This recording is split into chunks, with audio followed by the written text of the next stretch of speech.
Welcome to my SY education formation channel में स्वागत है गाइस। तो यहाँ पे हम लेकर के अधिगम से रिलेटेड जो थ्योरीज है लेकर के चल रहे हैं। तो आज की टॉपिक मेरी है स्किनर का जो है सिद्धांत। स्किनर का सिद्धांत है क्रिया प्रसूत अनुबंधन के सिद्धांत से रिलेटेड। इसके जो है इस सिद्धांत के प्रतिपादक वीएफ स्किनर हैं। आई होप ये ऑलरेडी आपको पता है। जिसका प्रतिपादन प्रयोग कब किया गया था तो 1938 में किया गया था। प्रयोग किस पर किया गया था तो आई होप कि ऑलरेडी आपको पता होगा कि चूहे पर इसका प्रयोग इन्होंने किए थे 1930 में। कबूतर पर प्रयोग इन्होंने 1943 में किए थे। तो अब से क्लियर हो गया होगा कि चूहे और कबूतर पर प्रयोग किसने किया था तो स्किनर ने ही किए थे। अब इस थ्योरी से रिलेटेड बहुत सारे एग्ज़ाम में उपनाम पूछे जाते हैं तो उसके नाम हम इंक्लूड करने वाले हैं। तो जैसा कि स्क्रीन पे देखेंगे पहले नंबर पे यहाँ आरएस थ्योरी से रिलेटेड के नाम से भी जानी जाती है। कार्यात्मक प्रतिबद्धता का सिद्धांत, सक्रिय अनुबंधन का सिद्धांत, अभिक्रमित अनुदेशन का सिद्धांत, नैमित्तिक अनुबंधन का सिद्धांत। ये रहा। नेक्स्ट आगे इंक्लूड करते हैं कि इस सिद्धांत के अकॉर्डिंग यदि किसी भी अनुक्रिया के करने से जो पॉजिटिव एवं संतोषजनक रिजल्ट मिलते हैं तो प्राणी वह क्रिया बार बार दोहराता है। असफलता या नकारात्मक परिणाम मिलने पर प्राणी जो है क्रिया को पुनः दोहराने से बचता है, जिससे जो है उद्दीपन अनुक्रिया का संबंध क्या हो जाता है वहाँ पे कमज़ोर पड़ जाता है। तो गाइस पर्सन से ही रिलेटेड हमने बात जैसे रख रहे हैं कि कोई भी इंसान किसी भी कार्य को यदि करता है उसमें सफलता मिलता है तो वह उसमें तत्पर होकर कार्य करता है। यदि उसे असफल हो जाता है उस कार्य को करने में तो क्या होता है उसके अंदर डीमोटिवेट हो जाता है, ठीक है, और उस कार्य को करने से पीछे हटता है। तो ऐसा नहीं होना चाहिए।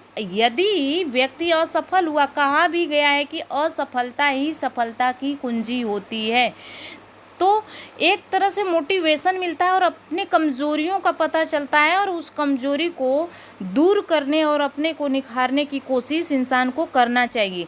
चलिए आगे चलते हैं, हम चर्चा करते हैं वीएफ स्किनर के बारे में। तो हम आपको बता दें कि जीन प्याजे एवं वाइगोस्की अल्बर्ट बंडूरा के बारे में भी सिद्धांत इंक्लूड करने वाले हैं। बिल्कुल लगातार वीडियो देखते रहिए, आपको मिलेगी वीडियो। स्किनर का क्रिया प्रसूत अनुबंधन सिद्धांत से रिलेटेड यहाँ पे इस सिद्धांत का प्रतिपादन अमेरिका के हार्वर्ड विश्वविद्यालय के प्रोफेसर वीएफ स्किनर के द्वारा 1938 में किया गया था। सिद्धांत थॉर्नडाइक के द्वारा प्रतिपादित प्रभाव के नियम पर आधारित है। जस्ट इससे पहले जो वीडियो आपको मिली थी उसी सिद्धांत पे ये आधारित है। तो थॉर्नडाइक ने किस पर प्रयोग किया था तो आपको ऑलरेडी पता, हमने आपको बता दिए हैं वीडियो में। तो इस सिद्धांत को कार्यात्मक प्रतिबद्धता द्वारा साधक अनुबंधन एवं नैमित्तिकवाद के नाम से भी जाना जाता है। इस सिद्धांत के अंतर्गत स्किनर के सीखने की व्याख्या दो रूपों में की जा सकती है। कौन से दो रूप है?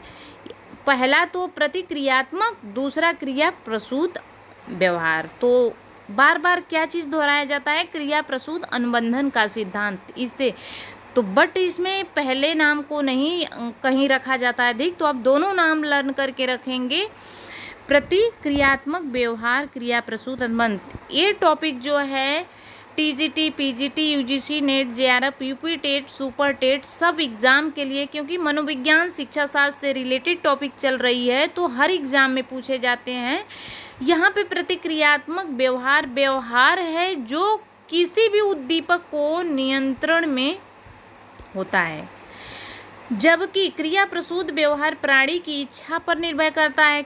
स्किनर का जो है चूहे पर प्रयोग को देखते हैं,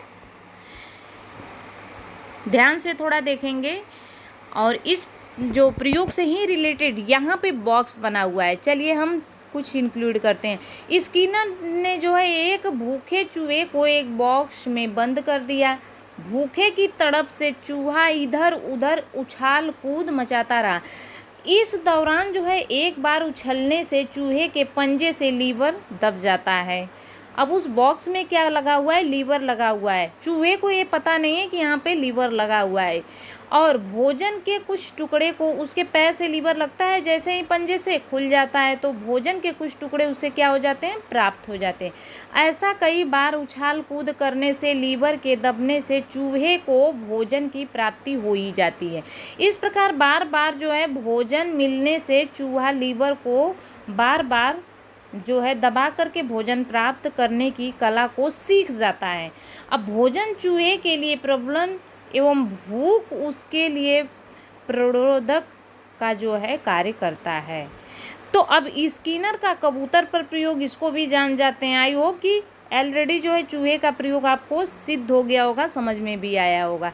इस आप देखेंगे यहाँ पे डायग्राम के माध्यम से चित्र बना हुआ है। यहाँ पे लीवर लगा हुआ है, लीवर के पास जो है स्किन पे दिख रहा है चूहा, ये है लीवर लगा हुआ है, ये चूहा है। इसमें राउंड करता है, बार बार घूमता है, और अचानक इसके पंजे जो इस लीवर पे लगते हैं और लीवर क्या होता है, फूल जाता है।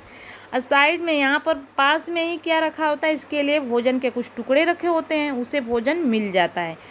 तो यही प्रक्रिया वो बार बार करता है, बार बार उसे भोजन मिलते रहते हैं। तो धीरे धीरे वह सीख जाता है, उछलना कूदना बंद करता है, डायरेक्ट भूख लगती है और लीवर को दबाता है और भोजन को उससे भोजन प्राप्त होती है, कर लेता है। इसीलिए कहा जाता है कि मनुष्य भी किसी भी चीज़ में, मनुष्य को भी किसी चीज़ के लिए पीछे नहीं हटना चाहिए, क्योंकि प्रयास करने से उससे सीख जरूर मिलती है, कुछ न कुछ नॉलेज ही प्राप्त होते हैं। स्किनर का कबूतर पर प्रयोग, इसको हम एक्सप्लेन कर देते हैं। इस यहाँ पे डायग्राम में देखेंगे, कबूतर है, एक पिंजरे में रखी गई हुई है, रेड ग्रीन बत्ती भी लगी हुई है, की लगी हुई है यहाँ पे, और फूड भी रखा गया उसके लिए। अब देखेंगे स्किनर जो अपने अन्य प्रयोग में भूख कबूतर को स्किनर बॉक्स में जो है, यहाँ पर एक कबूतर है जिसको लिया गया है और एक बॉक्स में उसे बंद कर दिया गया है। बॉक्स में कबूतर शांत बैठा होता है। कुछ समय बाद बॉक्स में जो है प्रकाश किया गया। प्रकाश होते ही कबूतर ने उस जगह पर चोंच मारना जो है प्रारंभ कर दिया। इस प्रयोग में स्किनर का लक्ष्य रखा कि कबूतर दाहिनी ओर घूम करके एक पूरा चक्कर लगाकर एक निश्चित स्थान पर चोंच मारना सीख जाए, इसीलिए यह प्रयोग किया गया। जब कबूतर ने स्वयं ही दाहिनी ओर घूम करके चोंच मारी तो उसे अनाज का दाना प्राप्त हुआ।